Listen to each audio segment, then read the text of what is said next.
Demain, nos jeunes avaient un vocabulaire fourni, ne commettaient plus entre eux des actes de violence, donc ne renvoyaient pas une image de rebelles, incivils, et qu'au contraire, ils incarnaient une image d'un Fabrice ou d'une douce, académique, puissance intellectuelle, puissance sociale. Vous pensez que nos jeunes subiraient le même traitement qu'ils subissent aujourd'hui par la police? Ma question est simple. Moi, je réponds à la question. Bien sûr que oui. Parce que, pourquoi? Parce que le regard de l'individu qui est en face de toi ne dépend pas fondamentalement de toi. Il dépend pas de ton comportement. Pourquoi? Par exemple, on vient de me poster une vidéo de l'acteur noir américain qui est en train de, je ne sais plus quel est son nom, mais c'est un acteur très connu américain qui faisait des séries.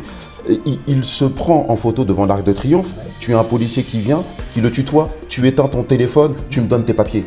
Il n'est pas dans une wesh attitude, il n'est pas dans une caïra attitude, néanmoins il est contrôlé. Tu as encore l'exemple du basketteur millionnaire américain qui se promène sur les Champs-Élysées et qui se promène, on vient, on le contrôle violemment. Pas parce qu'il est dans une wesh attitude, c'est parce qu'il est noir. Et cette réalité-là, il faut à un moment donné que dans la rhétorique qui est la tienne, tu puisses l'intégrer. Ce n'est pas que le comportement de l'autre qui nécessairement déclenche le sentiment hostile.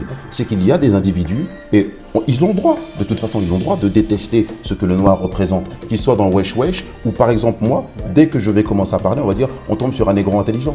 Et donc, peu importe ce que tu es, peu importe ce que tu dis, leur comportement ne change pas.